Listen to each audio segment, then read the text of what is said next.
Bismillahirrahmanirrahim. Assalamualaikum warahmatullahi wabarakatuh. Selamat pagi, siang, sore, malam, Pak Imam dan teman-teman semua. Kami dari kelompok 2 yang beranggotakan Dinda Dinisa, Indira Yasmin, dan saya sendiri Farah Diba Ariyanti akan akan mempresentasikan materi terkait audience insight dan crafting a desired positioning pada kali ini.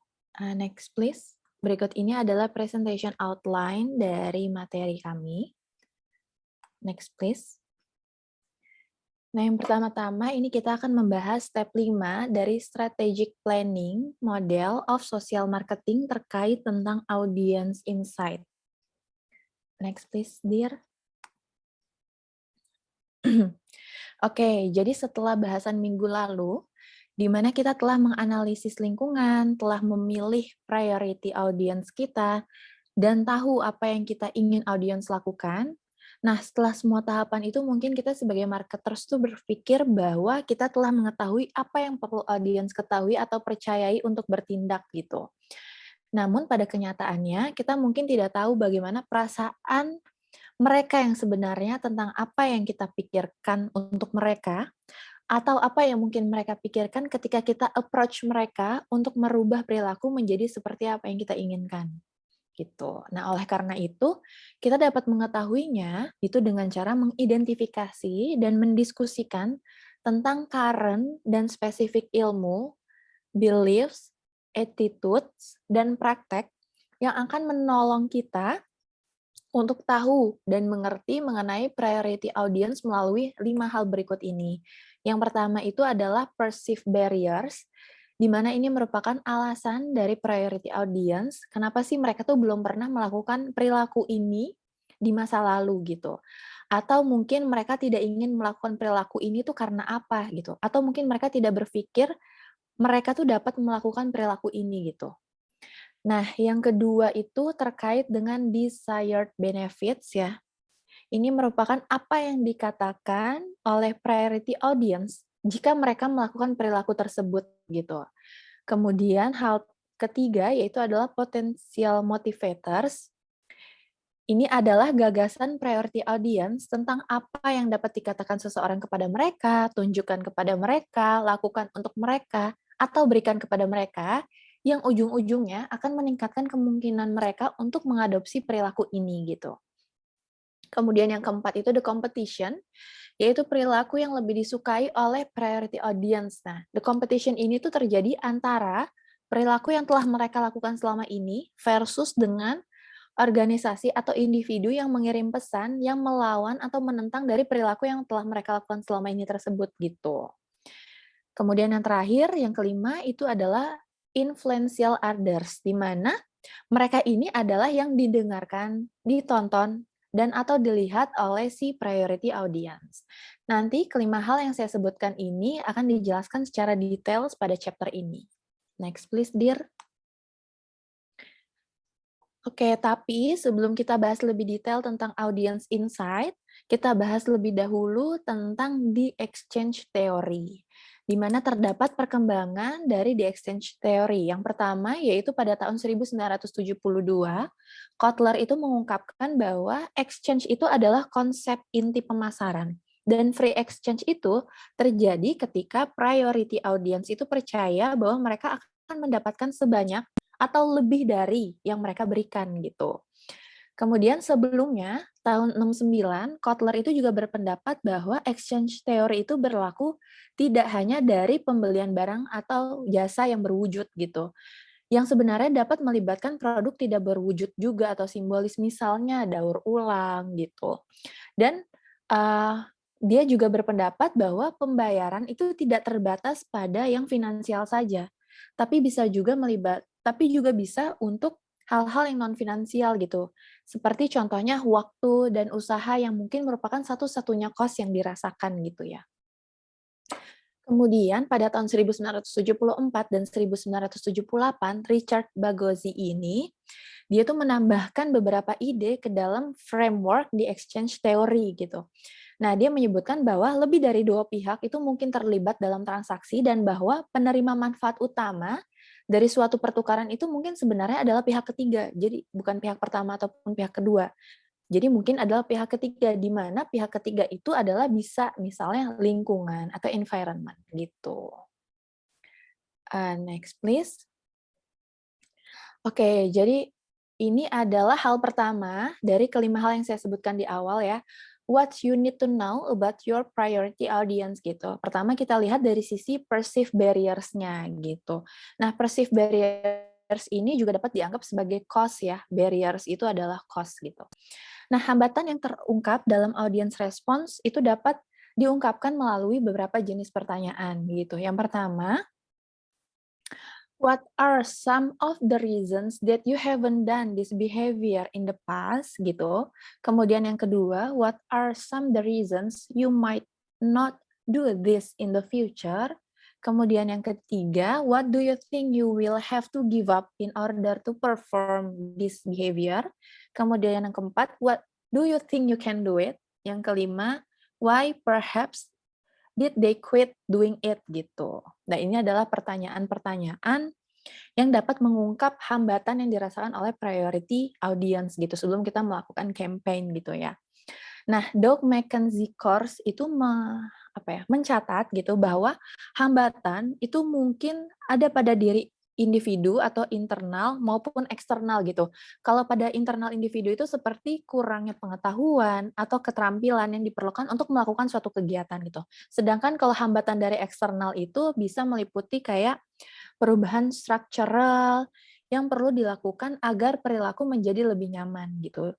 Nah, McKenzie Course ini juga menekankan bahwa hambatan-hambatan ini akan berbeda berdasarkan dari si tipe priority audience dan perilaku mereka gitu. Oleh karena itu, priority audience dan perilakunya dan perilaku yang diinginkan gitu harus diidentifikasi sejak awal gitu dalam proses planning-nya. Tadi dalam proses strategic planning-nya gitu kita harus mengidentifikasi sejak awal. Nah, hambatan-hambatan tersebut biasanya terkait beberapa faktor gitu, termasuk ada pengetahuan, kayak tadi ya, ini kan berarti hambatan internal nih, pengetahuan, keyakinan, keterampilan, kemampuan gitu, dan juga ada hambatan dari eksternal, kayak infrastruktur, teknologi, status ekonomi, dan pengaruh budaya gitu. Nah, berikut ini adalah contoh dari pentingnya kita mengidentifikasi barriers gitu. Jadi pada tahun 2006 di Malawi, Southeast Africa, itu 90% wanita tuh sedang menjalani program percontohan yang dikembangkan oleh PATH. PATH itu adalah sebuah organisasi nirlaba internasional ya, untuk mengetahui tentang produk pengolahan air yang efektif yang disebut dengan water guard gitu. Nah, saat itu hanya baru 2% dari si wanita-wanita itu yang menggunakan program water guard ini atau pengolahan air yang efektif ini. Nah, langkah pertama yang dilakukan oleh si tim water guard ini adalah dengan mengadakan wawancara awal dengan ibu-ibu gitu ya, untuk mengidentifikasi hambatan utama mereka tuh apa sih gitu. Yang kemudian setelah wawancara itu diketahui bahwa hambatan utama mereka gitu, kenapa sih mereka nggak pakai program ini gitu ya. Itu yang pertama, adanya keterjangkauan, ketersediaan, rasa, dan bau gitu ya. Ini hambatan terhadap, pengolahan air di lingkungannya ya. Ini hambatan terhadap apa aja sih yang menurut mereka bermasalah gitu, dari keterjangkauan, ketersediaan, rasa, dan bau gitu. Nah, 3 tahun kemudian setelah program uji coba ini berakhir, 26% peserta itu naik ya berarti ya, kan tadi sebelum ada campaign ini kan 2% doang gitu ya. Dan 18% teman dan kerabat mereka itu terus membeli dan menggunakan si water guard ini gitu. Nah, hal ini bisa terjadi karena water guard ini awalnya itu dalam membuat campaign mereka mengatasi hambatan awal gitu. Jadi mereka udah mengetahui dulu nih dengan melakukan wawancara awal gitu ya, dan kemudian berfokus pada solusi sederhana untuk hambatan-hambatan itu, begitu. Next please, dear. Kemudian hal kedua itu adalah terkait desired benefits gitu ya. Nah, benefits ini adalah sesuatu yang diinginkan atau dibutuhkan oleh priority audience dan karenanya nilai-nilai dan perilaku yang dipromosikan itu memiliki potensi untuk diberikan gitu. Nah, apa yang pemasar sosial perlu atasi adalah keraguan gitu. Keraguan apapun yang dimiliki oleh si priority audience kita ini bahwa mereka akan dan pada kenyataannya mengalami manfaat ini gitu. Jadi keraguan itu harus kita hempaskan dan kita harus meyakinkan bahwa mereka tuh akan mendapatkan manfaat loh gitu. Nah pada tahun 2014 Hamilton, Carvalho itu di dalam webinar for the International Social Marketing Associations itu membagikan daftar kebutuhan dasar manusia, yang di sini kita bisa anggap sebagai desired benefit categories ya. Itu berdasarkan 8 kategoris. Yang pertama itu ada autonomi, di mana kebutuhan manusia itu adalah kebutuhan untuk dianggap sebagai penyebab dari perilakunya sendiri tanpa paksaan untuk melakukan perilaku tertentu sehari-hari gitu. Kemudian yang kedua itu adalah dari kompetensinya, di mana manusia itu terprogram untuk membawa perubahan di lingkungan mereka melalui pengembangan kemampuan dan self-efficacy. Kemudian yang ketiga itu adalah belonging, yaitu kebutuhan untuk memiliki jejaringan sosial yang positif dan mendukung yang memberikan benefit emosional gitu ya, berdasarkan kepercayaan dan validasi status. Kemudian yang keempat itu ada meaning, di mana sebenarnya otak manusia itu cenderung mencari peran dan pola di dunia ini, kayak it is indeed a sense making machine gitu otak kita katanya. Jadi kita sebagai manusia itu terus berusaha menafsirkan dunia kayak apa yang terjadi di dunia ini, kenapa ya terjadi begini, ini kenapa ya begitu gitu, tanpa kita sadar gitu. Nah, terus yang kelima itu ada identity, di mana contohnya adalah suku ya. Suku adalah bagian dari what it means to be humans gitu. Dan dalam konteks yang berbeda, manusia juga dapat diidentifikasikan berdasarkan status sosialnya, profesionalnya, hobbies, dan bahkan sports gitu. Oke, kemudian seterusnya ada justice. Justice itu adalah beberapa aspek yang terkait dengan kebutuhan akan keadilan ini, yaitu diperlakukan dengan hormat ya, kebutuhan manusia untuk diperlakukan dengan hormat, memiliki kesempatan untuk mengungkapkan keprihatinan, memiliki proses yang memungkinkan perlakuan yang memadai terhadap perbedaan, dan lain sebagainya. Kemudian yang ketujuh ada positive emotion, di mana kebutuhan manusia yaitu pencarian untuk kesenangan dan menghindari rasa sakit gitu. Jadi mereka mengarah pada kesehatan yang lebih baik, umur yang lebih panjang, dan mereka memfasilitasi pembangunan jaringan sosial. Yang terakhir adanya kognitif ekonomi, di mana manusia bahkan tuh telah dicap sebagai cognitive misers gitu ya, atau pelit kognitif. Oleh karena itu manusia menghargai banget nih pesan yang terlihat lancar dan perilaku yang sangat mudah untuk dilakukan gitu. Jadi lebih senang yang mudah-mudah gitu. Nah, kemudian berikut ini ada contoh dari desired benefits ya. Contoh kasusnya itu ada dari Saving the Crabs in Chesapeake Bay tahun 2003. Jadi selama berabad-abad, kepiting biru Chesapeake Bay itu dianggap sebagai kepiting biru terbaik di dunia gitu. Nah, tetapi pada tahun 2003 panen Chesapeake Bay ini mencapai titik terendah dalam sejarah karena adanya pencemaran lingkungan. Dengan adanya hal ini, maka dibuatlah kampanye atau campaign yang bertemakan menyelamatkan makanan laut gitu. Sementara itu, orang-orang di daerah Washington DC, kalau tadi kan di daerah teluknya ya, di daerah bay-nya. Nah, orang-orang di daerah Washington DC itu banyak yang menyukai makanan laut. Hal ini terbukti dari banyaknya restoran makanan laut yang berkembang pesat di seluruh wilayah Washington DC. Nah, melihat hal itu, marketers tuh membingkai ulang masalah teluk yang tercemar ini gitu ya, sebagai kuliner gitu, sebagai masalah kuliner. Jadi bukan masalah lingkungan. Dan dikembangkan oleh Academy for Educational Development atau AED, yang kemudian kampanye ini menggunakan 3 iklan televisi untuk memasarkan kampanyenya. Nah, untuk memantau hasil kampanyenya, maka dilakukan survei telepon nomor acak ya, untuk mengukur niat perilaku sebelum dan sesudah kampanye ini diluncurkan. Wawancara akhirnya dilakukan terhadap 600 penduduk daerah yang melaporkan bahwa mereka merawat halaman rumput mereka atau menyewa seseorang untuk melakukannya. Jadi mereka sudah mulai nih melakukan perawatan terhadap lingkungan mereka gitu. Karena kan ini sebenarnya masalahnya adalah masalah pencemaran lingkungan ya. Nah, kemudian pada tahun 2004 gitu, sebelum kampanye bukan. Pada tahun 2004 sebelum kampanye, itu terdapat 52% dari penduduk yang disurvei melaporkan bahwa mereka berencana untuk membuahi kepiting mereka musim ini gitu. Tapi setahun setelah kampanye, yaitu pada tahun 2005, jumlah itu turun gitu menjadi 39%. Jadi terdapat peningkatan sebesar 25%. Jadi mereka lebih berpikir untuk melestarikan dulu si kepiting ini gitu daripada membuahinya gitu. Nah, hal ini dapat terjadi karena penduduk itu memiliki desired benefits terkait dengan crab sebagai bahan makanan favorit mereka gitu. Next please, dear. Kemudian ini yang ketiga ya.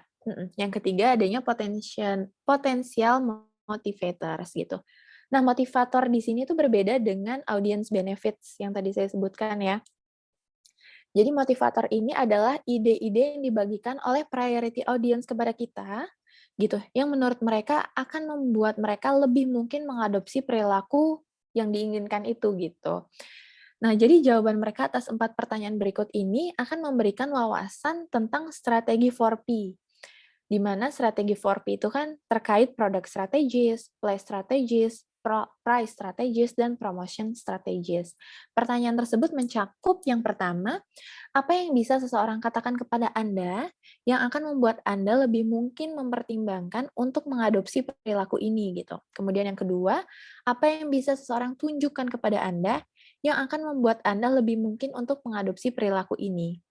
Kemudian untuk pertanyaan yang ketiga, apakah ada yang bisa diberikan seseorang kepada Anda yang akan membuat Anda mengadopsi perilaku ini gitu. Kemudian yang terakhir, apakah ada yang bisa dilakukan seseorang untuk Anda yang akan membantu Anda mengadopsi perilaku ini gitu.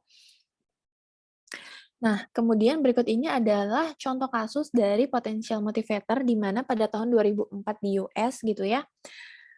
Itu hanya sekitar 33%, ini terkait breastfeeding ya. Jadi hanya hanya sekitar 33% ibu yang menyusui selama 6 bulan di masa postpartum atau masa setelah melahirkan gitu, di mana rekomendasinya itu kan emang sehabis melahirkan ibu tuh diharapkan menyusui anaknya selama 6 bulan pertama ya dengan ASI eksklusif gitu. Nah, dan ini merupakan data 33% ini untuk di US ya, ini merupakan salah satu tingkat menyusui terendah untuk di negara maju ya, gitu. Nah, The Healthy People tahun 2010 itu memiliki goals untuk meningkatkan rate ini menjadi 50% gitu, yang dibantu oleh Departemen Kesehatan dan Layanan Kemanusiaan di US gitu. Nah, temuan penelitian pra-kampanye, jadi sebelum kampanye ini, mereka bikin penelitian yang mengungkapkan bahwa tidak adanya pemahaman yang jelas tentang tujuan durasi penyusui dan tidak adanya pengetahuan tentang keuntungan besar yang dirasakan dari menyusui itu merupakan alasan utama dari rendahnya tingkat menyusui di US. Itu hasil penelitian setelah tahun pertama kampanye ini tuh sangat menggembirakan ya, di mana awareness tentang menyusui itu meningkat dari 28% menjadi 38% gitu. Kemudian juga jumlah bayi yang diberikan ASI eksklusif itu juga meningkat dari 53% menjadi 62%. Nah, kesuksesan campaign ini adalah karena tadi yang saya sebutkan, sebelum dilakukannya campaign ini, maka dilakukan penelitian yang menanyakan hal-hal yang dapat mempermudah campaigners untuk melakukan 4P strategis yang akan dilakukan gitu. Jadi udah bisa tepat sasaran gitu. Oke, next please, dear. Ini yang keempat ya, terkait di competition ya, the competition. Jadi yang pertama itu kita identifying apa competition itu sendiri ya. Dalam social marketing, the competition utama itu adalah perilaku yang dilakukan priority audience alih-alih dari yang kita promosikan gitu. Jadi mereka lebih memilih untuk tetap melakukan perilaku yang mereka suka gitu, dan tidak menghiraukan apa perilaku yang kita approach gitu. Nah, sama seperti dalam commercial marketing, the competition adalah apa yang dibeli konsumen selain produk kita untuk memuaskan keinginan dan kebutuhan mereka. Ini bisa saja berupa produk yang similar atau produk substitute gitu, untuk memenuhi kebutuhan yang sama. Nah, social marketing ini memiliki pesaing yang berat. Kenapa? Karena the competition menurut mereka ini mencakup hal-hal berikut, yaitu pertama, perilaku yang lebih disukai oleh priority audience daripada yang kita promosikan gitu. Kemudian yang kedua, perilaku yang telah mereka lakukan selama ini seperti kebiasaan yang harus mereka tinggalkan gitu. Misalnya mereka sudah terbiasa mengemudi sendiri ke tempat kerja gitu, dan atau mereka sudah terbiasa merokok dengan secangkir kopi di pagi hari gitu.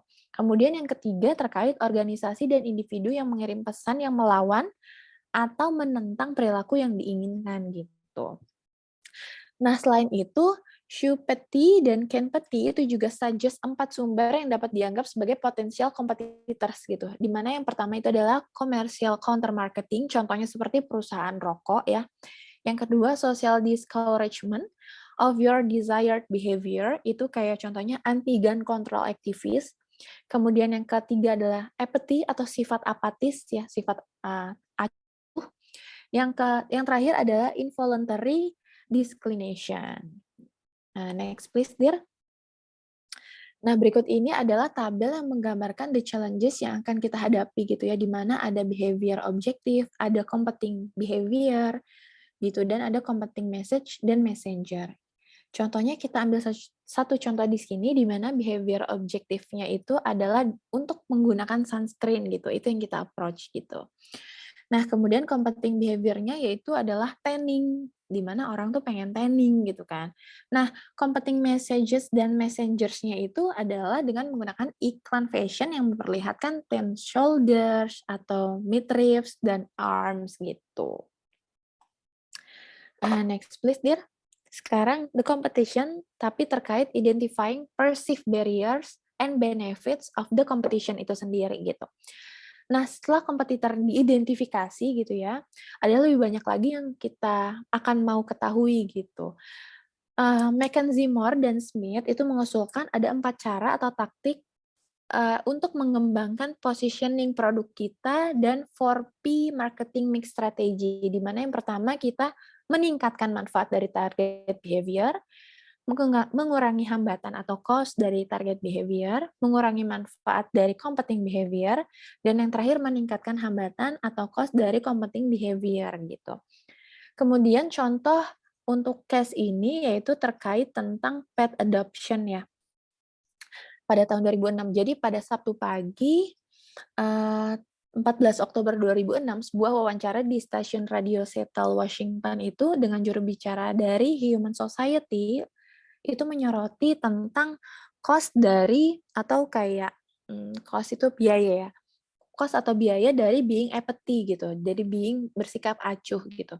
Nah, mereka bilang bahwa kami memiliki lebih dari 100 kucing dan anak kucing yang kemungkinan akan di-eutanasia malam ini jika tidak ada yang mengadopsi. Eutanasia itu adalah dibunuh gitu ya, secara sadar karena untuk mengurangi rasa sakit yang mereka rasakan gitu. Jadi mendingan mereka mati aja gitu daripada mereka kesakitan gitu. Nah, kemudian program berita televisi, artikel surat kabar, dan blog juga membantu menyebarkan tentang berita ini gitu. Nah, pada hari Senin berikutnya gitu, diumumkan bahwa langsung terdapat 180 tempat penampungan hewan peliharaan yang memecahkan rekor hanya dalam waktu 8 jam gitu. Jadi langsung dapat 180 nih yang mau menampung si kucing-kucing dan anak kucing ini gitu. Nah, rupanya tempat penampungan telah membuat cost apatis itu menjadi nyata dan signifikan. Begitu. Nah, next please, Dear. Nah, tabel 82 ini adalah ilustrasi sederhana tentang apa yang ada pada kenyataannya atau idealnya yang akan mencakup daftar manfaat dan hambatan barrier atau cost yang lebih lengkap yang diciptakan dari penelitian audiens ya. Nah, di mana di dalam tabel ini tuh terdapat kolom desired behavior dan competing behavior yang akan dilihat terhadap perceived benefits dan perceived barriers atau cost-nya. Nah, contohnya kita lihat di sini ya, dari desired behavior-nya, itu untuk menggunakan a litter bag in the car gitu. Dimana kalau kita mengaplikasikan perilaku itu, kayak itu merupakan role model yang baik untuk anak kita gitu kan. Cuman dari competing behavior-nya itu yang pasti dari competing behavior-nya itu ditawarkan yaitu adalah tossing fast food bags out the window. Jadi kayak udah buang aja di jendela. Di mana perilaku itu pasti it's easier kan untuk melakukan perilaku itu kan pasti lebih mudah dong. Ya udah buang aja gitu. Nah, terkait dengan perceived barrier atau cost-nya gitu, untuk desired behavior-nya di mana kalau kita menggunakan a litter bag in the car itu kita kan harus kayak terus-terus ingat dan harus punya satu gitu kan. Jadi kayak oh iya ini belum ada satu nih liter bag di car kita gitu, atau juga kita harus terus-terus ingat, mengenai hal itu gitu. Nah itu untuk cost-nya ya, itu yang harus kita sacrifice gitu untuk melakukan, behavior ini. Kemudian kalau untuk cost dari competing behavior-nya itu ya kita mungkin, akan ditangkap dan mungkin akan kena denda atas perilaku kita, gitu, cara membaca tabel ini. Selanjutnya ini terkait yang terakhir, jadi what you need to know about your priority audience, ini untuk, apa ya, hal terakhir yang perlu kita tahu itu adalah influential, others, gitu. Jadi hal lain yang perlu dipertimbangkan pada saat ini adalah hal-hal yang didengar, ditonton, dan atau dilihat oleh priority audience gitu, terutama yang terkait dengan perilaku yang diinginkan. Nah, hal ini tuh bisa bersumber dari banyak pihak, bisa dari grup sosial, misalnya kelompok atau teman Facebook gitu ya, bisa dari rekan kerja, teman sekelas, tetangga, anggota keluarga, dokter, konselor, apoteker, media, gitu, dan lain sebagainya gitu.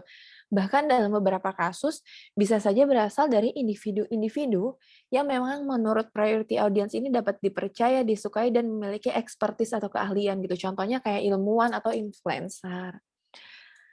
Nah, dengan mengetahui apa yang dikatakan dan dilakukan oleh kelompok dan individu ini, itu merupakan, hal yang penting gitu ya, terutama untuk strategi promosi gitu. Jadi kita bisa memperkirakan kira-kira promosi apa yang akan kita berikan kepada priority audience kita gitu. Kemudian untuk contoh case-nya yaitu tentang energy conservation di US West Coast tahun 2001 ya, di mana selama krisis energi di sana, itu pada musim dingin tahun 2001, ada pembawa acara talk show yang namanya Dave Frost, dia itu mengumumkan bahwa dia akan mencoba eksperimen, jadi pada jam 11.30 pagi gitu ya, dia meminta listeners-nya atau pendengarnya itu untuk mematikan dan mencabut listrik apapun yang tidak digunakan gitu. Dan dia menekankan bahwa dia tidak ingin orang membuat pengorbanan. Jadi kayak jangan sacrifice gitu, jangan sampai kita matiin lampu emang yang kita pakai gitu. Cukup yang tidak kalian pakai saja gitu.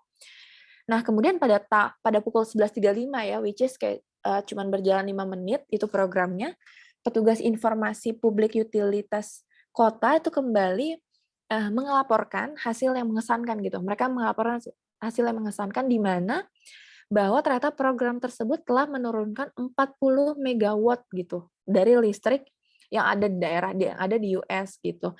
Dari 1.400 menjadi 1.360 gitu. Dan itu senilai dengan 300.000 US dollar gitu atau bisa memberikan daya kepada 40.000 rumah gitu. Nah, hal ini berjalan efektif karena si Dave Frost-nya itu, siapa tadi dia? Si pembawa acara talk show radionya itu, si Dave Frost-nya itu merupakan seorang influencer yang dapat dengan mudah mempengaruhi other peoples gitu kan, untuk melakukan sesuatu. Gitu, oke. Kemudian selanjutnya akan dijelaskan oleh Indira. Silakan, Dir. Baik, terima kasih Kak Farah. Pembahasan selanjutnya adalah tentang bagaimana kita dapat mempelajari lebih lanjut mengenai audiens prioritas. Hal yang dapat membantu kita dalam mempelajari tentang audiens ini adalah dengan melakukan formative research yang dilakukan pada tahap awal gitu. Karena formative research ini dapat membantu kita untuk mendapatkan insight tentang hambatan, manfaat, motivator audiens, kompetisi, dan bagaimana orang lain dapat mempengaruhi seperti tadi apa yang sudah Kak Farah jelaskan sebelumnya gitu ya. Dengan melakukan formative research ini kita juga dapat mengembangkan strategi yang selanjutnya akan digunakan untuk di pretest. Nah, berikutnya kita akan membahas poin-poin mulai dari audience insight, bagaimana insight dapat mengembangkan strategi, kemudian juga bagaimana potensial revision terhadap program kita, kemudian juga yang terakhir adanya isu etis gitu dalam research priority audience ini. Nah, baik, selanjutnya ini ada tahap yang pertama, research for audience insight, di mana pertama-tama itu kita harus mengetahui sumber-sumber untuk memperoleh audience insight gitu. Nah, yang pertama, kita bisa melakukan research juga dengan melakukan literatur review gitu ya dari sumber jurnal, artikel atau artikel ilmiah lainnya. Nah, kemudian yang kedua kita juga bisa melakukan diskusi dengan rekan atau kolega yang memiliki expertise di bidang tersebut atau bisa dijadikan sebagai narasumber seperti itu. Nah, yang ketiga, apabila masih terdapat information gap gitu ya, dapat dilakukan penelitian kualitatif dengan metode focus group discussion atau interview. Nah, ini berfungsi untuk mengidentifikasi hambatan, manfaat, motivasi, dan juga persaingan gitu, dan juga tadi orang yang berpengaruh gitu terhadap audience priority kita. Nah, yang terakhir ini, untuk membantu memprioritaskan manfaat dan hambatan, kita juga dapat menggunakan instrumen kuantitatif seperti survei. Nah, biasanya surveinya ini bisa lewat survei berbasis website atau survei lewat telepon gitu ya, macam-macam. Nah, kemudian juga terdapat suatu model yang cukup populer yang dilakukan pada penelitian audience insight di pemasaran sosial ini, yakni model KAPB yang berupa kepanjangannya adalah Knowledge, Attitude, Practice, dan Belief.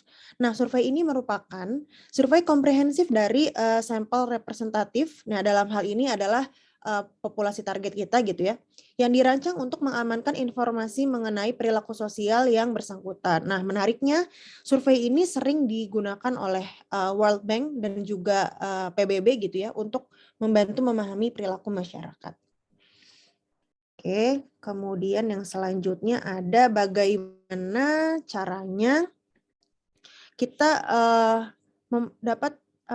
bagaimana insight ini dapat membantu untuk mengembangkan strategi gitu ya.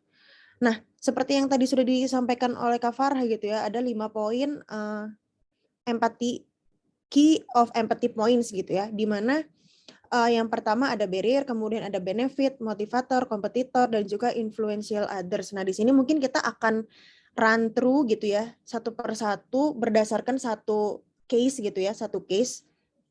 Nah, di sini ada kegiatan yang dilakukan oleh Departemen Kesehatan di negara bagian Washington DC.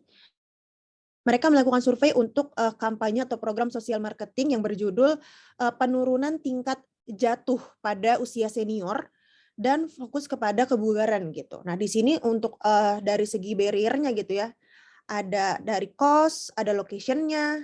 Nah, jadi sebelumnya program ini adalah untuk mengedukasi sekaligus melatih gitu ya para warga yang sudah manula untuk supaya tidak terjatuh di usianya mereka yang sudah tua gitu ya. Nah, di sini programnya adalah dengan mengajak mereka untuk melakukan program kesehatan, mengikuti kegiatan-kegiatan kesehatan. Nah, gitu. Dari barriers-nya sendiri di sini ada cost-nya, ada location, ada time consuming, ada instructor, ada strenuous, juga ada hurting themselves, dan juga beberapa dari mereka yang mungkin tidak bisa keep up dengan program tersebut. Kemudian apa benefit dari program yang ditawarkan oleh pemerintah Washington DC ini gitu ya. Nah, program ini manfaatnya itu untuk mengimprove kekuatan mereka, keseimbangan mereka, kebugaran mereka, dan juga longer life gitu ya.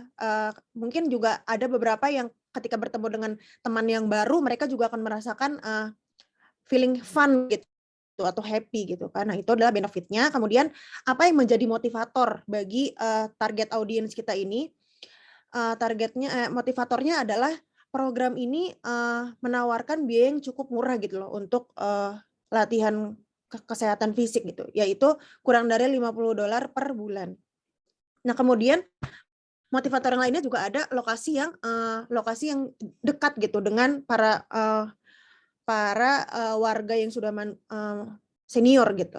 Kemudian mereka juga ditawarkan free parking dan juga ditempatkan pada kelompok-kelompok dengan usia yang sama gitu ya, same age participant, kemudian juga disuguhkan pada instruktur yang memang mengerti usia manula seperti itu. Nah, dari program ini apa competition-nya? Jadi competition atau kompetitor dari program kita adalah ya sebenarnya manula-manula ini bisa melakukan exercise di rumah gitu ya. Jadi itu sebenarnya bisa dilakukan di rumah tanpa mengikuti program ini gitu. Nah, kemudian juga para manula ini sebenarnya juga bisa melihat video latihan exercise gitu ya melalui video gitu di rumah mereka masing-masing juga.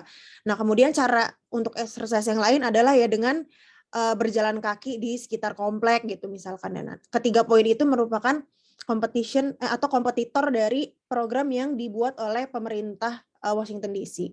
Nah, yang kemudian yang terakhir ada influential others atau hal lain apa yang bisa menginfluence si para manula ini untuk mengikuti program gitu. Nah, di sini influential others-nya adalah same age neighbor. Jadi yang bisa memicu mereka untuk mengikuti program ini adalah teman-teman sebaya mereka yang memang atau dari tetangga-tetangga mereka yang memang mengikuti program. Jadi mereka mengajak gitu teman-teman yang seumur mereka atau 70 tahun ke atas itu untuk mengikuti program kesehatan ini. Nah, kemudian setelah mengidentifikasi kelima key empathy points tersebut, dilanjutkan dengan mengidentifikasi 6 poin pengembangan strategi nih, gitu kan. Jadi mendevelop strateginya itu seperti apa? Jadi ada 6 poin di sini, ada positioning statement, berupa audiens ini melakukan perilaku yang kita inginkan gitu ya. Di kasus yang ini target audiensnya menghadiri kelas kebugaran gitu ya untuk usia 70 sampai 79 tahun yang berfungsi untuk meningkatkan kekuatan fisik dari para warga senior tersebut.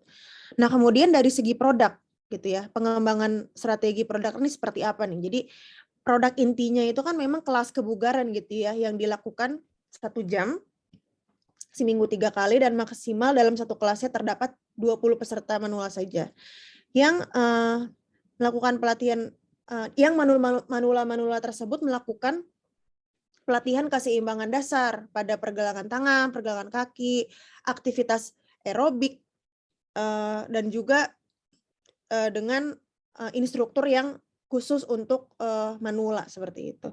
Nah, kemudian augmented produknya atau produk tambahannya apa nih? Jadi dalam program ini gitu ya, pemerintah Washington DC ini memprovides bulletin yang mencakup informasi mengenai pencegahan jatuh pada usia lanjut. Kemudian dari segi pricing-nya, strategi pricing-nya ini biaya dari produk, layanan, maupun insentif moneter dan non-moneter. Nah, di sini program ini bukan cuma-cuma ya, tapi mereka hanya dipungut biaya sekitar $2 sampai $2,5 per kelasnya. Jadi cukup murah ya untuk kelas kebugaran seperti itu. Nah, kemudian dari pricing-nya sendiri mereka itu ada penawaran bonus seperti itu ya bagi peserta yang datang untuk melakukan exercise lebih dari 10 kali gitu. Nah, untuk strategi placing-nya gitu ya, di mana dan kapan perilaku ini dilakukan dan produk atau jasa apa yang dapat diakses. Nah, kelas latihan kebugaran ini terdapat di 9 lokasi di seluruh wilayah Washington DC gitu. Jadi 8 diantaranya ada di pusat senior dan pensiun. Dengan alternatif waktu latihan ada 2 gitu ya dalam satu hari pukul 9 sampai 10 pagi dan juga antara pukul 1 sampai pukul 3 sore. Dan juga di sini terdapat ini ya parkir gratis gitu ya, free parking sebagaimana yang tadi di poin sebelumnya di motivator itu memang menjadi motivasi gitu bagi para manula ini untuk datang gitu ya. Udah dapat parkir gratis gitu, terus lokasinya juga dekat gitu dengan si pusat kebugarannya. Nah, kemudian yang terakhir, yang keenam ini ada promosi, strategi promosinya seperti apa gitu ya.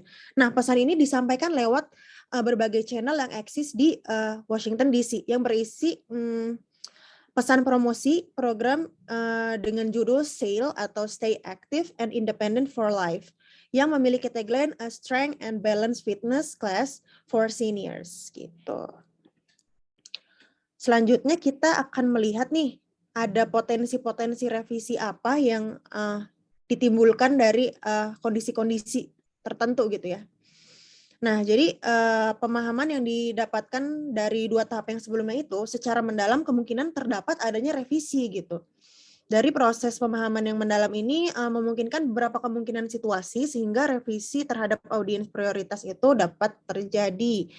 Nah, berikut ini ada 5 poin contoh-contoh kemungkinan keadaan gitu ya yang sekiranya bisa merevisi si audiens priority tersebut. Nah, ini contoh yang pertama. dari kasus yang sebelumnya ya, yang program kebugaran untuk manula di Washington DC ini terdapat satu segmen yang berbeda gitu, yaitu berbedanya gimana, jadi ada segmen pria usia 70-an, 70-an awal, early 70s gitu ya, mereka itu lebih menyukai kegiatan fisik yang moderate gitu dibanding kegiatan fisik berat yang harus dilakukan 2-3 kali dalam 1 minggu. Nah, sedangkan program yang ditawarkan itu memang ada kegiatan aerobik, ada latihan untuk keseimbangan dan yang lain sebagainya selama 2-3 hari dalam seminggu. Nah, berdasarkan opini dari segmen pria usia awal 70-an itu, mereka kurang setuju gitu. Nah, jadi dari keadaan tersebut memunculkan adanya harus direvisi gitu si target audiensnya atau audience priority-nya.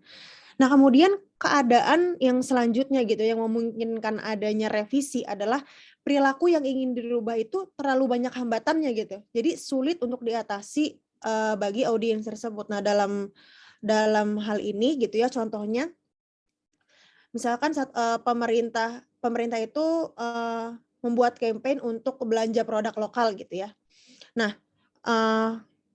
kemudian ditawarkanlah kupon-kupon pada orang yang targetnya gitu ya, target audiensnya, ditawarkan kupon-kupon gitu ya, untuk misalkan kupon potongan atau kupon gratis pada produk lokal tertentu gitu di suatu pasar pertanian gitu. Nah, namun di sini terdapat hambatan gitu, hambatannya adalah ternyata target audiens yang mendapatkan kupon gratis tersebut adalah banyaknya pekerja gitu. Nah, di mana di sini pasar petani ini tutup pada waktu yang bersamaan dengan mereka selesai kerja. Nah, jadi di sini ada gap gitu ya. Jadi konsumen dan produsen itu tidak bisa bertemu di pasar karena memang waktunya itu bersamaan untuk waktu keluarnya kerja itu bersamaan dengan ditutupnya pasar tersebut gitu. Jadi mereka tuh tidak bisa menggunakan kupon dari pemerintah tersebut untuk berbelanja produk lokal gitu. Nah, di sini kan berarti harus dilakukan revisi nih. Target audiens yang seperti apa nih yang sebenarnya harus ditekankan gitu loh. Apakah kepada ibu rumah tangga yang misalkan memang tidak melakukan pekerjaan di kantor gitu ya. Nah, kemudian contoh dari keadaan yang selanjutnya gitu ya, di sini ada cost yang dirasakan terlalu tinggi. Nah, di sini cost di sini bukan berarti biaya ya, tapi kayak pengorbanan apa gitu yang dilakukan oleh si audience priority ini. Nah, di sini contohnya adalah kebiasaan merokok pada ibu hamil gitu ya, yang mereka itu berpendapat bahwa berhenti merokok saat hamil itu dianggap tidak mungkin gitu.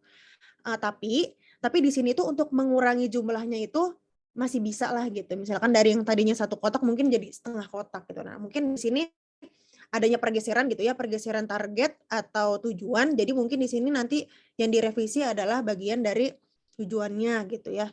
Nah, kemudian contoh keadaan yang selanjutnya di sini ada pengetahuan tentang bahaya dari tembakau gitu. Jadi menurut peneliti itu 1 dari 3 orang yang merokok gitu ya, perokok, 1 dari 3 orang perokok itu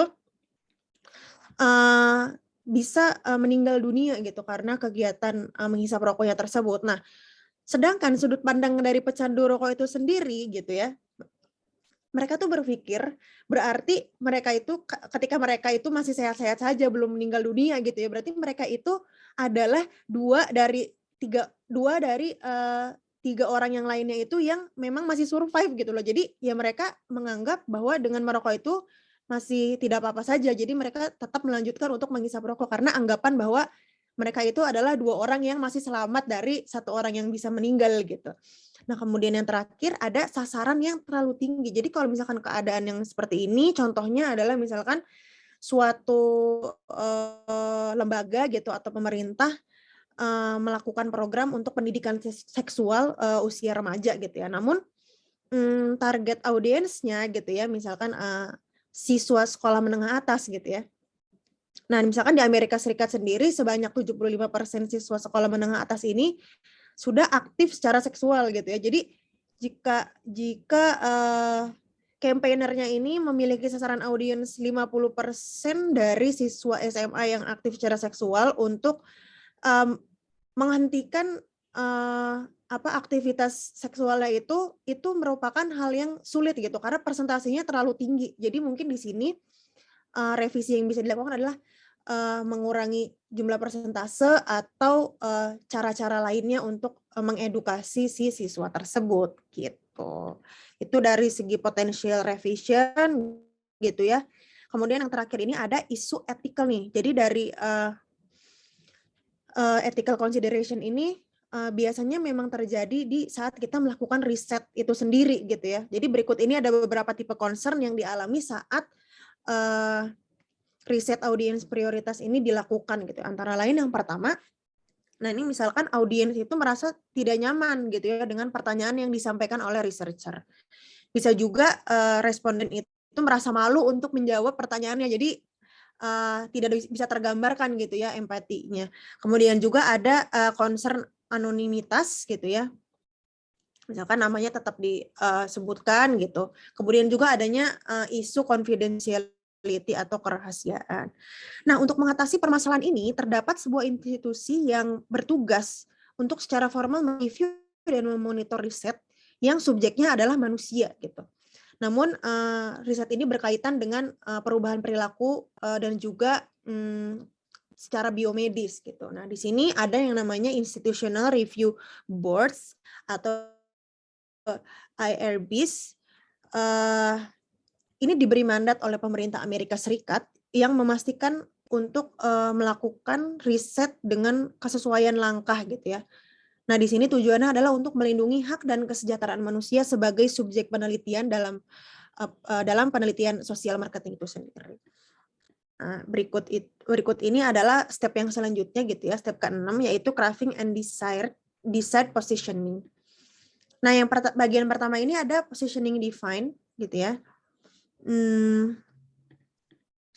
Seperti yang sudah sama-sama kita ketahui bahwa positioning adalah tindakan merancang penawaran aktual dan yang dirasakan oleh organisasi sehingga pada tempatnya ini bisa dilihat gitu loh oleh audiens gitu ya. Nah, positioning ini didukung oleh produk, harga, tempat, dan juga promosi. Jadi produk, pricing, place, promotion, si 4P ini. Kemudian sebagai pihak yang membuat program atau campaign gitu ya, mungkin yang menyediakan juga produk dan jasa, kita tuh harus membayangkan pemikiran dari audiens prioritas itu.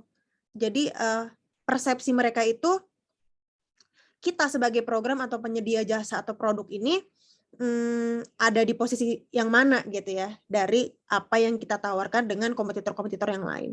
Nah, dari gambar 9.1 perceptual map ini mengilustrasikan versi sederhana gitu ya yang menunjukkan brand mana yang dianggap mirip dan juga yang bersaing satu sama lainnya. Jadi sebagian besar hasil perceptual map ini untuk barang dan jasa akan menggunakan data dari survei konsumen yang mengevaluasi masing-masing atribut tertentu gitu. Nah, kemudian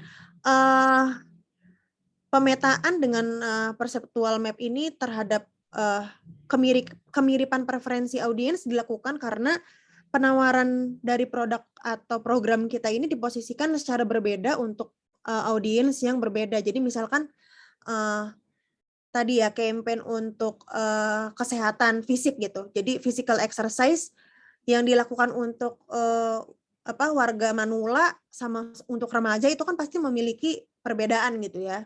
Dari segi strategi, fasilitas dan yang lainnya gitu. Nah, karena adanya 4P ini juga gitu ya, di mana kita akan menawarkan program yang secara masuk akal itu bisa diterima dan tujuannya itu sesuai dengan kebutuhan dari masyarakat itu sendiri atau target audiensnya gitu ya. Ini akan membantu memandu strategi pemasaran kita dengan memperjelas esensi dari brand, tujuan dari brand, dan juga apa yang dibantu dari value yang dimiliki oleh si campaigner tersebut, sehingga perilaku itu bisa dirubah, dan juga bagaimana melakukan hal-hal tersebut dengan baik. Nah, di pemasaran sosial ini juga memiliki proses gitu ya yang menerapkan prinsip dan teknik pemasaran untuk menciptakan, mengkomunikasikan dan memberikan nilai untuk mempengaruhi perilaku audiens priority. Nah, hasil dari positioning ini adalah keberhasilan penciptaan value proposition yang berfokus pada pelanggan, yaitu merupakan alasan yang meyakinkan mengapa audiens prioritas ini memang harus membeli atau menggunakan produk atau melakukan campaign atau program yang sudah dicanangkan. Nah, kemudian yang selanjutnya dari bagian saya itu ada positioning in the commercial sector. Ya, untuk sektor komersial ini kita udah sama-sama tahu ya kalau misalkan sektor komersial ini sudah mengaplikasikan strategi positioning lebih dulu daripada campaign-campaign sosial marketing gitu ya untuk positioningnya. Jadi pengaplikasian positioning ini pada sektor komersial dapat digunakan untuk dapat dijadikan benchmarking gitu ya atau percontohan untuk aplikasi di program sosial marketing. Nah, mungkin secara lebih detailnya akan dibahas oleh Dinda gitu ya setelah ini. Namun untuk komersial marketing sendiri ini juga sering mempertimbangkan dan menetapkan adanya POP dan POD, point of parity and point of difference. Menurut Kotler and Keller, POD itu merupakan atribut atau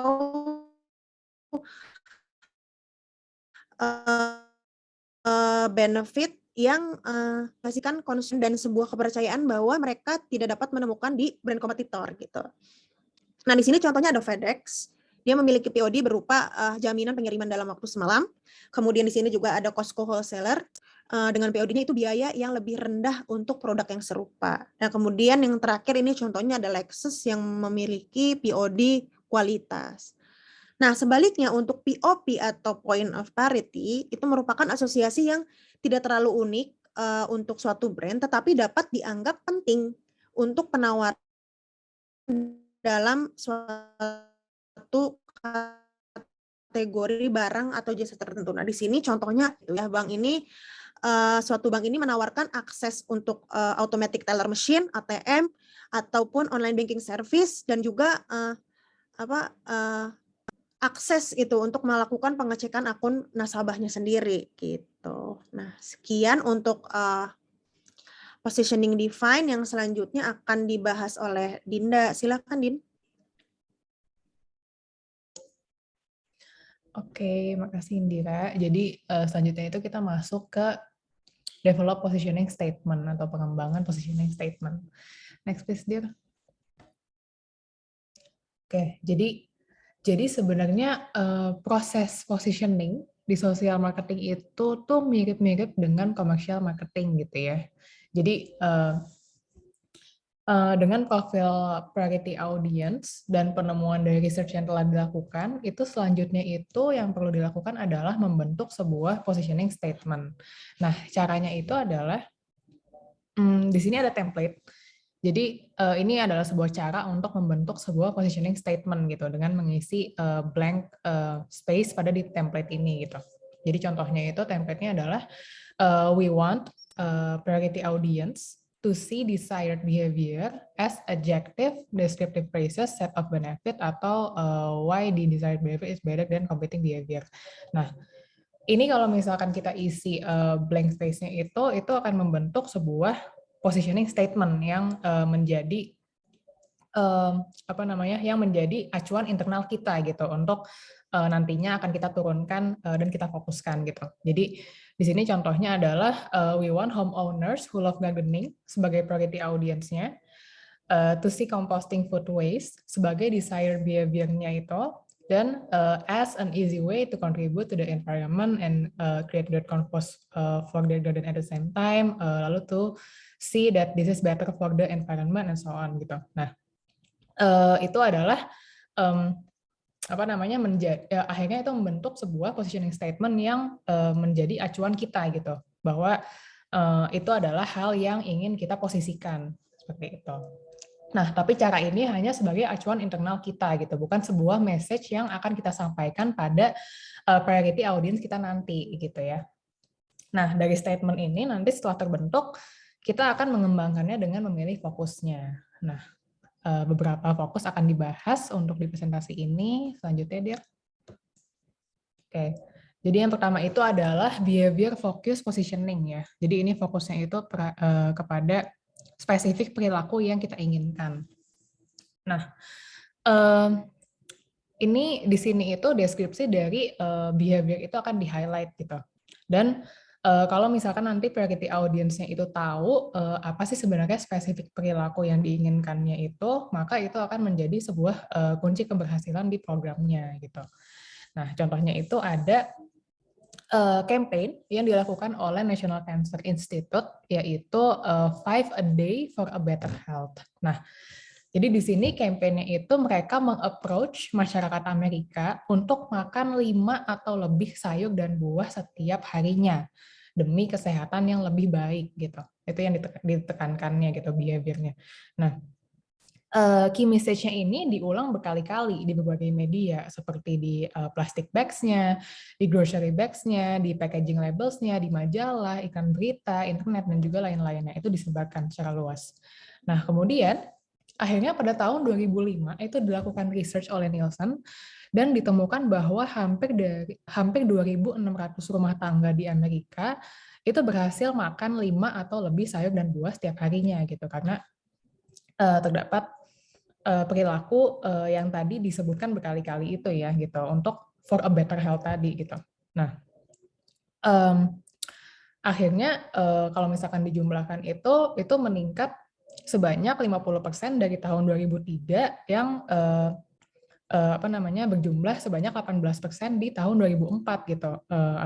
Pertambahan audiens yang merubah perilakunya tersebut gitu. Nah, kemudian tahun 2006 itu dimunculkan slogan baru lagi yaitu The Color Way. Nah, slogan ini tuh untuk mempromosikan kalau memakan 5 sayur atau lebih itu punya berbagai macam pilihan variasi gitu untuk perharinya itu supaya mereka itu nggak makan cuma itu aja gitu ya, mereka juga makan variasi lainnya gitu. Nah, akhirnya hasilnya itu setelah di research lagi lebih dari 30% yang aware dengan message-nya itu telah mengkonsumsi 5 atau lebih buah dan sayur perharinya itu gitu. Dan juga selain itu mereka menghabiskan $111 lebih banyak dalam pengeluaran per tahunnya untuk buah dan sayur dibandingkan yang tidak aware dengan message-nya. Jadi berhasil gitu akhirnya si campaign ini. Next please, dear. Oke. Lalu yang kedua itu fokusnya itu adalah terhadap barrier ya, barrier focus positioning. Nah, jadi ini adalah fokus yang bisa dipakai kalau social marketer itu mau menawarkan sebuah positioning untuk membantu mengatasi sebuah kehambatan gitu ya, sebuah barrier gitu dari audiensnya itu. Bisa tentang kekhawatiran tentang self-efficacy, tentang ketakutannya, atau tentang cost yang tinggi yang dikhawatirkan gitu.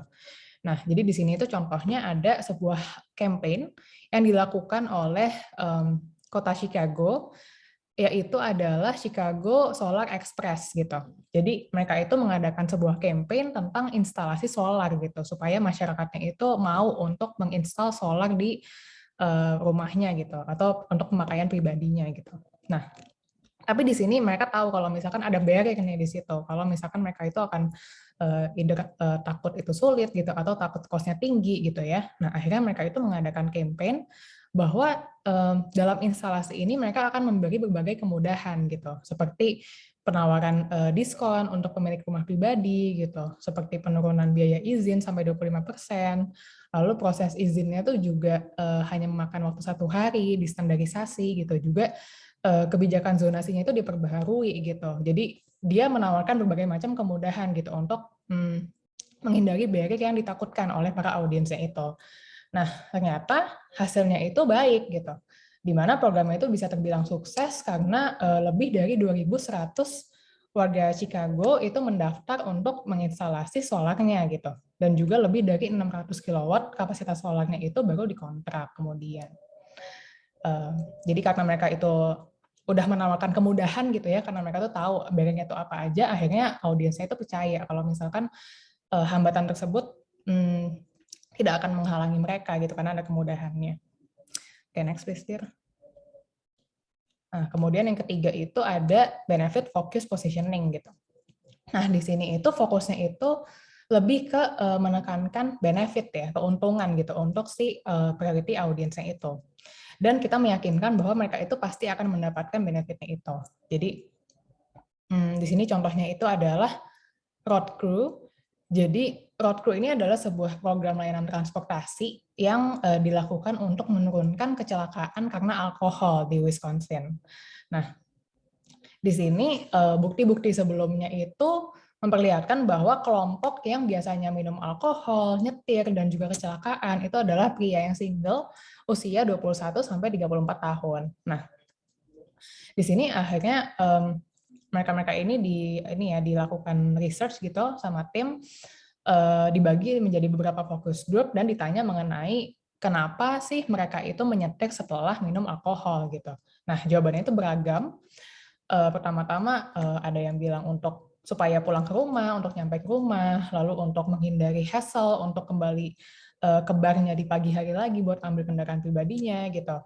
Atau mereka tuh merasa ya semua orang juga ngelakuin itu kok gitu. Lalu kemudian jam 1 malam itu mereka tuh juga fearless gitu, nggak ada rasa takut dan juga mereka itu merasa low risk untuk ketahuan dan juga ditangkap gitu. Nah, kemudian mereka ditanya, kalau misalkan mereka itu mau bantu mendesain ride program, itu apa sih yang bakal mereka tuh mau buat menggunakannya gitu setelah minum alkohol. Nah, jawabannya itu adalah mereka tuh menginginkan kendaraan yang lebih bagus daripada kendaraan pribadinya atau sama bagusnya gitu ya. Lalu bisa menjemput dari rumah ke bar, mengantar ke bar lain gitu, bar antar bar, bar hopping, dan juga pulang kembali. Nah, kemudian juga mereka pengen banget untuk diperbolehkan untuk merokok dan minum di kendaraannya gitu, melanjutkan aktivitasnya gitu ya. Nah, dari sini akhirnya dipahami bahwa ternyata priority audience ini tuh pengen mencari fun gitu, pengen cari kesenangan gitu. Jadi diciptakanlah si road crew ini. Nah, dalam road crew ini mereka itu diajak untuk menggunakan program layanan ini untuk bersenang-senang gitu dibandingkan mereka itu menyetir sendiri gitu. Karena road crew ini dia menyediakan apapun yang mereka sukai gitu, seperti kendaraan yang bagus yaitu limo dan kendaraan mewah lainnya, kemudian bisa mengantar mereka ke bar yang dipilih, mengantar mereka balik ke rumahnya, dan juga penumpang kendaraan itu boleh dengan bebas merokok dan minum di kendaraannya gitu. Cost-nya itu hanya 15 sampai 20 dolar. Nah, kemudian akhirnya di tahun 2008 program itu dioperasikan di 32 komunitas kecil, bisa memprovide 97.000 perjalanan dan juga menghindari 140 kecelakaan akibat alkohol, juga fasilitas rusak yang diakibatkan oleh alkohol gitu. Jadi di sini program itu berhasil gitu ya, karena mereka tuh fokus ke benefit yang ingin didapatkan oleh audiensnya itu gitu. Dan akhirnya diakui oleh para peminum alkohol gitu, yaitu mereka tuh benefitnya itu hanya untuk bersenang-senang kembali gitu. Nah, jadinya mereka merasa kalau oke, kalau kita pulang menggunakan road crew itu kita keren gitu, itu sign of being cool. Oke, next please, Dir. Nah, kemudian yang keempat itu adalah competition focus positioning. Jadi di sini itu fokusnya itu adalah kompetisi gitu ya. Jadi ketika priority audience kita itu menemukan bahwa ada penawaran lain yang menarik dan tawaran kita itu dianggap sebagai pain gitu ya, tidak menyenangkan bagi dia.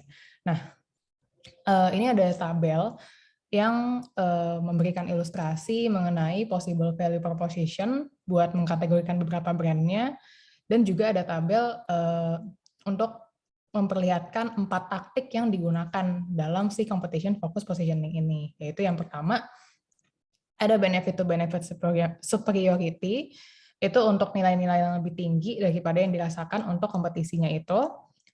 Kemudian ada cost to benefit superiority yang fokus ke menurunkan cost atau barrier lainnya untuk mengadopsi perilaku yang diinginkan, sekaligus menurunkan keuntungan dari kompetisinya.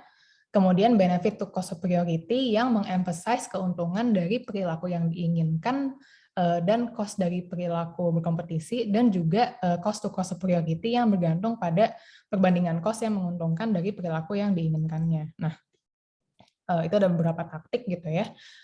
Di sini itu contohnya ada Broccoli's Makeover di tahun 2013 gitu. Jadi di sini ada sebuah agency yang dia itu ingin membuat sebuah campaign untuk membuat orang itu beli dan makan brokoli gitu. Nah, mereka tuh bertanya-tanya gitu kayak gimana sih caranya audiens ini tuh mau gitu untuk beli dan makan. Jadi mereka itu pertama-tama melakukan research dulu tentang apa sih yang dirasakan publik tentang brokoli gitu. Nah, ternyata ada berbagai macam jawaban, tapi semuanya itu negatif gitu. Mereka tuh merasa itu terlalu matang gitu, atau soggy, baunya tuh nggak sedap. Lalu juga ada yang teringat memori bahwa mereka itu diberitahu kalau dulu tuh nggak boleh meninggalkan meja makan kalau misalkan mereka tuh belum makan brokoli gitu. Jadi negatif semua. Nah, tapi ternyata walaupun banyak komentar negatif, mereka itu menemukan data sales yang memperlihatkan bahwa peringkat brokoli ini berada di posisi ke-20 dibandingkan sayuran lain gitu. Dan mereka menemukan bahwa itu lebih baik dibandingkan sayuran kale yang berada di posisi ke-47 gitu. Nah, akhirnya di sini agensi memakai fokus kompetisi gitu, di mana mereka itu memposisikan brokoli ini berkompetisi dengan si sayuran kale itu. Mereka itu akhirnya pakai berbagai macam slogan seperti broccoli now 43% less pretentious than kale gitu, dan juga eat fat free broccoli versus kale gitu. Jadi mereka memperlihatkan bahwa ada kompetisi nih antara broccoli sama si kale ini gitu, sama si kale ini. Jadi membuat audiens itu ingin membeli dan memakan brokoli gitu. Nah, itu adalah jadi taktik mereka untuk menarik audiens untuk membeli dan memakan brokoli. Oke, next please, dear. Oke, nah fokus yang terakhir itu adalah ketika positioning program kita itu dirasa menghalangi untuk mencapai tujuan gitu ya, tujuan perubahan perilaku itu artinya ada kemungkinan kita itu memerlukan relokasi posisi atau repositioning. Nah,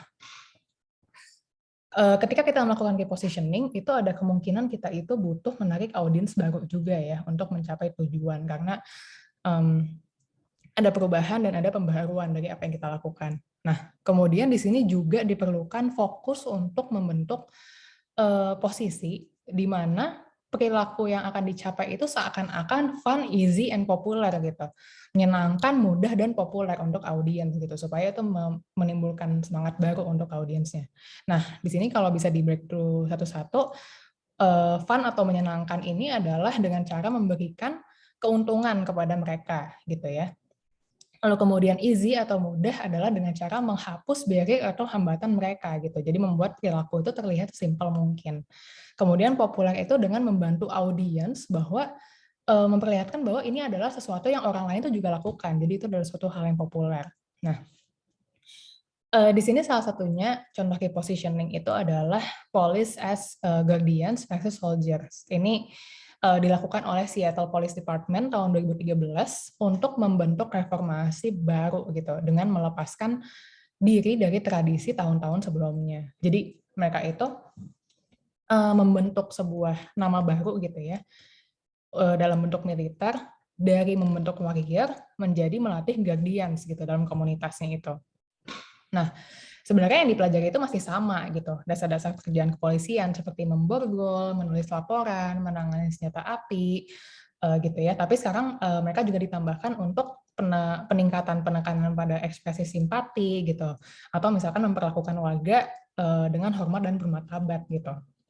Nah, akhirnya di sini mereka memakai moto Guardians of the Gate gitu untuk di kelasnya mereka gitu yang baru. Dan ternyata hasilnya itu sukses gitu ya, berhasil gitu. Karena salah satu partisipan program itu ada yang telah menghabiskan waktu selama 12 tahun di militernya itu dan ditanya gitu responnya terhadap program baru ini. Dan dia merespon dengan baik bahwa dia merasa lega telah selesai menjadi warrior sebelumnya dan dia tidak mau melakukannya lagi gitu.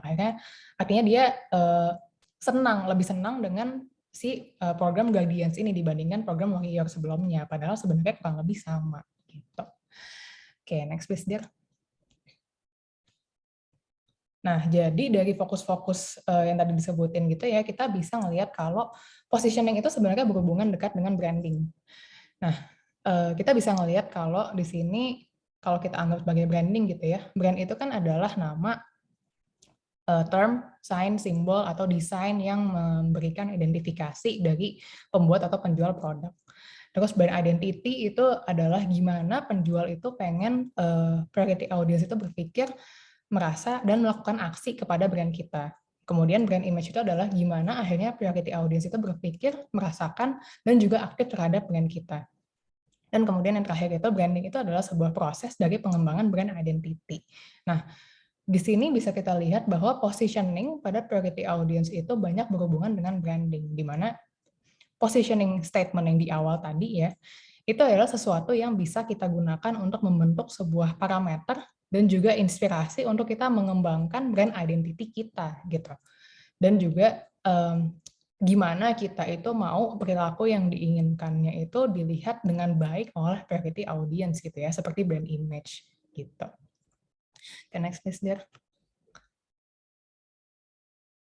Oke, yang terakhir itu ada konsiderasi etik ya untuk pengembangan positioning statement-nya ini.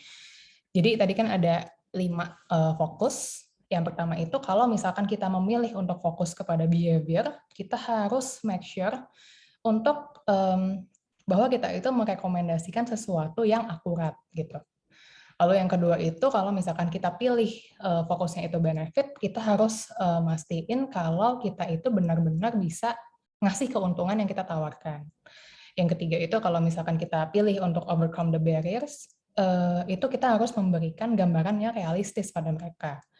Dan yang keempat itu kalau kita fokus ke competition, itu kita harus memastikan bahwa apa yang kita sebutkan itu benar dan nggak berlebihan. Dan yang terakhir kalau untuk repositioning, kita juga harus memastikan bahwa penawarannya itu baru dan telah berkembang. Seperti itu. Oke, next please. Oke. Sekian untuk presentasi kami. Terima kasih untuk Pak Imam dan teman-teman. Selamat pagi, siang, sore, atau malam.